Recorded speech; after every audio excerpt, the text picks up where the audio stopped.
como todos los miércoles, a esta hora tenemos nuestro espacio de nutrición con la especialista Nora Sosa, quien es directora del Departamento de Nutrición y directora del proyecto de extensión sobre promoción de hábitos alimentarios saludables de la Facultad de Ciencias de la Salud de la Universidad. ¿Cómo le va? ¿Cómo anda? Buen día. Buen día, bien. Bueno, vamos a continuar hablando de alimentación. Bien, habíamos quedado la semana pasada con un panorama general de los principales problemas nutricionales que existen a nivel de salud pública. Dimos el ejemplo de los datos arrojados por la Encuesta Nacional de Nutrición y Salud, que se publicaron en el año 2007, y comenté que actualmente se están preparando para realizar esa nueva encuesta a nivel Ministerio de Salud de la Nación. Sí. Y en aquel momento hice referencia que en esa población estudiada, que era la mujer en edad fértil, embarazadas y niños hasta 5 años, 11 meses, 29 días, casi 6 años, los principales problemas que se pudieron conocer eran, por un lado, el crecimiento longitudinal insatisfactorio, por otro lado, anemia, por otro lado también sobrepeso y obesidad, y también hipercolesterolemia en mujeres en edad fértil. Bueno, eso como algunos de los 4 principales, ¿no?, problemas. A nivel Latinoamérica y el Caribe existen también desde hace unos años informes casi anuales, incluso ya tenemos el del año 2018, que los produce la FAO fundamentalmente, pero también en conjunto con la Organización Panamericana de la Salud. Y en relación a la cuestión de subalimentación que existe en América Latina y el Caribe, podemos decir que el Cono Sur está como un poquito mejor posicionado en este punto que América Central y que el Caribe concretamente. Y cuando hablas de subalimentación, ¿a qué está relacionado? Porque este informe tiene que ver más con la cuestión de la seguridad alimentaria, que tiene que ver con cómo acceden, y si es que acceden las personas a una alimentación básica, nutritiva, inocua y segura, ¿no?, fundamentalmente. Entonces ellos hablan de la subalimentación, que seguramente y obviamente tiene que ver con una alimentación por debajo de lo necesario, ¿no?, y en la población en general. Pero en este sentido, los que están mejores posicionados dentro de lo que es el Cono Sur son los países de Cuba, Uruguay y Brasil, que tienen por debajo del 2,5% de la población en esa situación. El resto, incluido el nuestro país, está por debajo del 5%. Bueno, por supuesto que en relación a una América Central o a un Caribe que tiene un promedio de un 17% de la población en ese estado de vulnerabilidad, ¿no?, de subalimentación, y dentro de lo que es el Caribe, bueno, creo que es bastante conocido. Uno de los países que más sufren esto es Haití, que casi el 50% de la población vive en esta situación de subalimentación crónica. Esto es un informe que tiene más que ver, vuelvo a decir, con la posibilidad de la población en acceder a una alimentación adecuada y básica y nutritiva, esencial. Pero, ¿qué ha pasado? Dan cuenta de que si bien hubo enormes adelantos en función de mejorar esta situación, sobre todo en Latinoamérica, que ha sido pionera la región en esto de políticas públicas que mejoren y que prevengan la malnutrición por carencias, se llama la atención y se informa así que en los últimos 3 informes ha habido un retroceso, digamos, ha habido un aumento de esta situación de vulnerabilidad en toda la región. Por supuesto que debido a muchísimos factores políticos, sociales, conflictos y también problemas climáticos, ¿no? O sea, se mezclan un conjunto de factores que han influido, pero están como llamando la atención que está habiendo como un pequeño retroceso y van subiendo los números, que es lo que se supone que hay que frenar y volver al sendero de ir mejorando esta situación. Claro, lo llamativo es que haya retroceso, ¿no? Porque sí. Uno imagina, no sé si será real, pero sí. Argentina en otros momentos puede haber estado mucho mejor y ahora desde hace no sé cuántos años viene con un retroceso, ¿no? Uno lo ve más natural que Cuba tenga buenos índices o aceptables. Sí, porque índices, es otro Uruguay. Tipo de... Sí. En realidad esto habla... Sí, hay un retroceso a nivel regional, estamos hablando. Y dentro claro. de esta situación, vuelvo a decir, nuestro país está dentro del 5%, pero hay otros mejores como es Brasil, estamos como Chile y otros países de América del Sur, pero están mejor, un poco mejor Uruguay, Brasil y Cuba, y mucho peor Centroamérica y el Caribe, sí, ¿no? Claro. Ahora, ¿qué es lo que ha ido pasando desde hace algunos años? Y esto sucede a nivel de la región de las Américas como también a nivel de nuestro país. Y dentro de eso de nuestra provincia, obviamente, que a la par de esto ha ido en aumento el sobrepeso, aún en situaciones de vulnerabilidad social y económica. Entonces, eso también es una alerta enorme y esto, bueno, son temas bastante complejos para analizar, tanto el bajo peso o como el sobrepeso o la obesidad no tiene un solo factor. Son múltiples factores que se cruzan y actúan y producen esta situación. Seguramente lo que más preocupa a nivel de estas organizaciones es el aumento de esto desde la primera infancia. Entonces se habla de un aumento de sobrepeso incluso en niños menores de 5 años. Por supuesto, ni hablar cuando nos situamos por ahí en la adolescencia y ni hablar cuando nos situamos en el adulto, ¿no? En ese sentido, digamos, es como que hay una doble carga de malnutrición, así se conoce la situación, doble carga de malnutrición porque por un lado aún persisten algunas carencias y por otro lado va en aumento el sobrepeso y la obesidad, ¿no?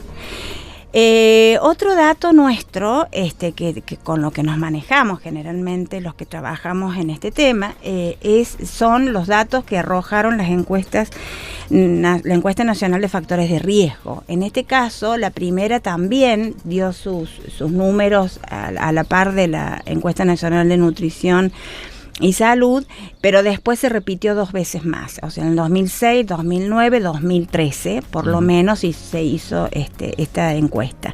Esta encuesta estuvo destinada a otra población, que me importa aclarar, a mayores de 18 años, tanto hombres como mujeres. Y acá se trataron de analizar justamente distintos elementos considerados como riesgos para las enfermedades crónicas no transmisibles, como sobrepeso, obesidad, hipertensión arterial, diabetes, dislipidemias, etcétera. Entonces las preguntas que abordaron a través de estas encuestas tenían que ver con distintos elementos que incluye el diario vivir, digamos, los hábitos de vida. No solo la alimentación, sino también el fumar, la actividad física, cómo se cumple o no con algunas normas para evitar accidentes de tránsito, el control de salud, inclusive la percepción de salud que tiene la población y los controles de hipertensión, de glucemia y demás.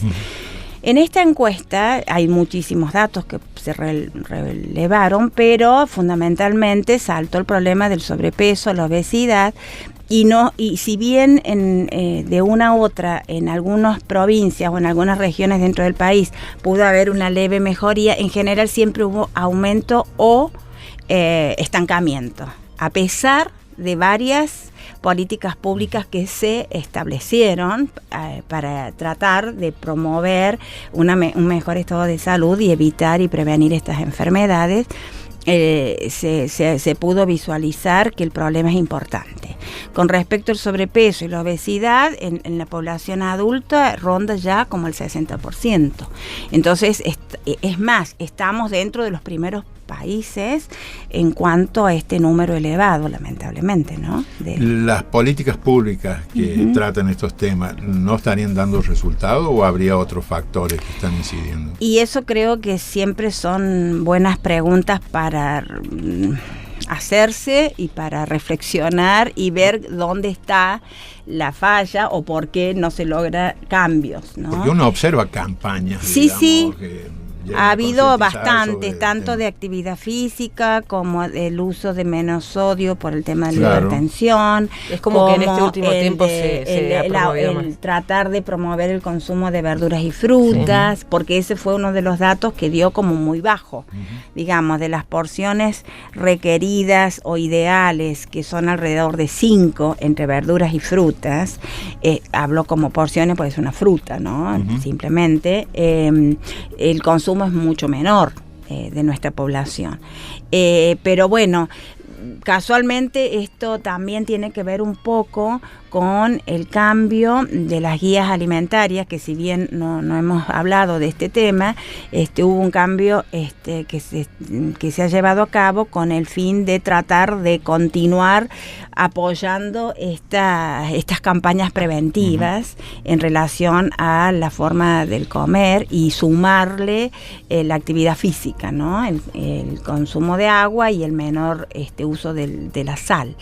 Inclusive hay un fuerte impulso a las huertas, al desarrollar huertas, tanto digamos, familiares como comunitarias. Sí. O sea, yo creo que se hacen esfuerzos, no podemos decir que no se hagan esfuerzos, pero seguramente siempre está la pregunta de poder monitorear y de poder evaluar para ver qué es lo que hay que mejorar y cambiar, capaz el modo de llegar a la gente o ver porque a veces sabemos, nos enteramos, bueno, por otros profesionales o por gente que asiste, por ejemplo, a los centros de salud. Y en los centros de salud tienen nutricionista. Sí.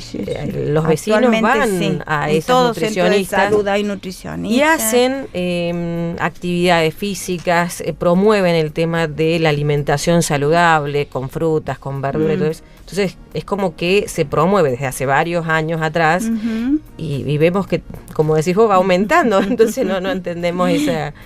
No es fácil de entender. Yo lo único que desde mi posición, desde mi opinión y desde mis bastantes años de ejercicio profesional a nivel de salud pública inclusive, creo que la manera de actuar en forma más oportuna, que esto está relacionado con lo que nosotros conocemos como ventanas de oportunidades, digamos, para el accionar, tiene que ser más al inicio.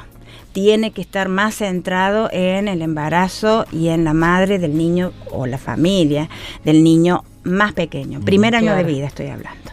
Y cuando empezamos más adelante, tipo escolar, adolescente, ni hablar de adulto, si bien siempre hay posibilidades de mejorar, no es tan sencillo.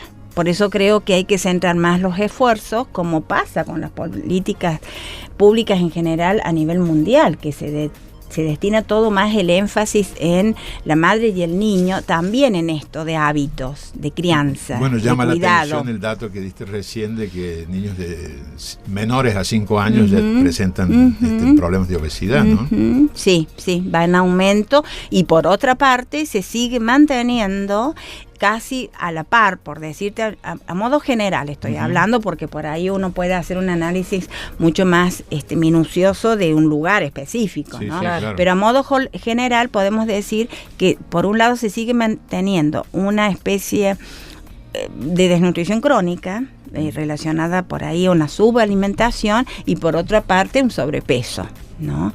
Entonces eso hace pensar que el tema es complejo. Ahora, Cuando hablamos de subalimentación incluso, estamos hablando, por supuesto, bueno, por un lado, de situaciones muy críticas relacionadas con la pobreza o con la extrema pobreza, pero también a veces podemos decir que hay por hábitos que se han ido perdiendo por un lado y por otro lado hábitos que se han ido incorporando diferentes. También a veces hay una subalimentación aún en situaciones que no son de extrema pobreza. Por ejemplo, si dejamos de desayunar, por ejemplo, si cambiamos el desayuno por una infusión, o dejamos de cenar y cambiamos la cena por ahí por otra merienda, por otra infusión. Entonces ya vamos como haciendo un recorte de los nutrientes mínimos necesarios diarios. Entonces a veces hay una subalimentación también en otros clases sociales que tienen que ver más con hábitos diferentes en el consumir a diario. Que son casi imperceptibles, pero que se van transformando en un hábito, se va mecanizando y cuando querés ver ya ni te das cuenta y de golpe estamos haciendo una comida bien hecha o no, o esa comida ni siquiera está bien hecha. Claro. Entonces, bueno, son detalles que hay que ir como puliendo, analizando, reflexionando. O a veces lo que se conoce como comida chatarra, ¿no? O sea, no tiene que eso ver es parte con que no tengas acceso, sino que no, por eso digo, no siempre tiene que ver con la inaccesibilidad.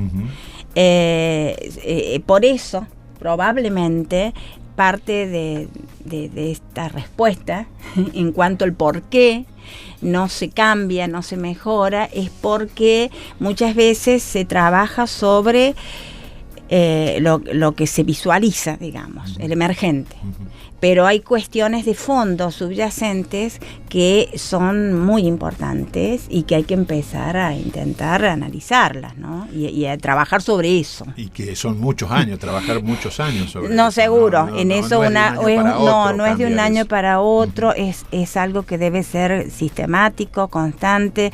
Esto tiene que ver con, vuelvo a decir, por un lado con políticas públicas, pero también por otro lado con la participación del ciudadano, ¿no? De la población, de la comunidad, en tratar de intentar mejorar. Claro. Vos mencionaste varias veces el sobrepeso y la obesidad. Y yo leía esta mañana, justamente por ser el Día Mundial de la Diabetes, en la Secretaría de Gobierno de Salud de la Nación, que informaban uno de los factores de riesgos que tiene que ver con eso precisamente, con el sobrepeso y la obesidad. En Argentina, 4 de 10 personas tienen sobrepeso y 2 de cada 10 obesidad, según los datos que han informado. Claro, que esto te da el 60% más o menos que yo recién te comentaba. Sí. Así en el adulto. Después podemos hablar de otros porcentajes si hablamos de niño o adolescente. Sin duda, el sobrepeso, que es uno de los males de nuestros días, suele ir asociado o puede terminar derivando en otras patologías, como por ejemplo la hipertensión arterial, como por ejemplo un perfil lipídico inadecuado, digamos, colesterol alto, triglicéridos altos, todos estos relacionados con una problemática tremenda que es la número 1 en las muertes del adulto, que es las enfermedades cardiovasculares, ¿no? Y por otro lado, también puede propiciar un tipo de diabetes. O sea, hay 2 tipos de diabetes en forma general, estoy hablando, no soy especialista en este tema, pero en forma general podemos hablar de una que se puede dar más en la niñez o en la adolescencia, que es la insulino dependiente, y hay otra que se da más en el adulto, aunque puede adelantarse, ¿no? Y que está bastante relacionado con la obesidad o con el sobrepeso, con la forma de comer, con la forma de vivir, con el tipo de actividad física que sí existe o no. En ese sentido, está bueno saber que una manera de prevenir justamente tiene que ver con lo que hablamos las 2 primeras veces, una alimentación sana, una alimentación saludable, como un hábito constante, que no tiene que ver ni con la línea verde, ni con la línea light, ni con lo específicamente dietético, sino que tiene que ver más con saber seleccionar alimentos básicos para nuestra alimentación diaria, variar, combinarlos adecuadamente y cocinarlos adecuadamente y comer prudentemente, ¿no? Obviamente está todo esto relacionado.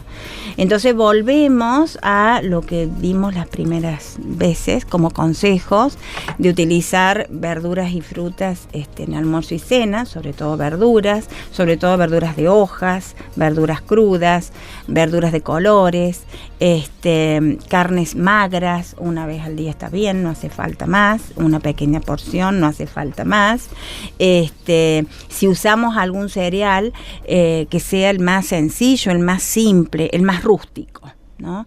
No el tan elaborado. Claro, que no tenga proceso, y por supuesto que, como lo dije la primera vez, la cantidad del grupo de las harinas o de los cereales va a ser más pequeña si sos muy sedentario y va a ser un poco más permitida si sos una persona activa. Claro. Va relacionado con eso, ¿no? Claro. Un aceite puro, aunque sea el más económico, como puede ser el de girasol, el de soja, pero no frito. Y leche, en lo posible, bueno, si ya estamos en una adolescencia casi final o en o somos adultos, descremada en ese caso. Uh-huh. Entonces, como tratando de ser, y agua. Para consumir agua. Y bueno, y también atención con los condimentos, hay que evitar lo más que podamos el exceso de sodio, los alimentos ya lo tienen. Entonces no hay necesidad de tanto sodio extra. Aprovecho para hacerte una pregunta ahí. Sí. ¿La sal marina es mejor que la sal que nosotros consumimos o que tenemos acceso, digamos? Sí. Mira, ni mejor ni peor, o sea, creo que es otro tipo de posibilidad para utilizar, pero no es que se dé como una opción para pensar que con eso vamos a consumir menos sodio. Uh-huh. Lo que sí se trata es de utilizar o de propiciar la utilización de alimentos con más sabor propio. Uh-huh. Verduras como un buen tomate, no uno de cámara, sino uno cortado de la planta. Por ejemplo, remolacha. O sea, hay verduras que tienen su propio sabor y no hace falta agregar nada más.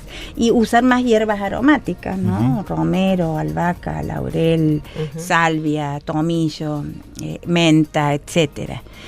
Y evitar, sobre todo por el tema de hoy, de la diabetes, el azúcar simple, evitarlo lo más que podamos. Si no somos diabéticos, no hace falta anular el uso pero reducirlo al mínimo. Claro, porque los productos naturales mínimo ya también imprescindible, traen, ¿no? Exacto, la leche tiene azúcar, la verdura tiene azúcar, la fruta tiene azúcar, los granos tienen azúcar, entonces es nada más que un hábito de sabor.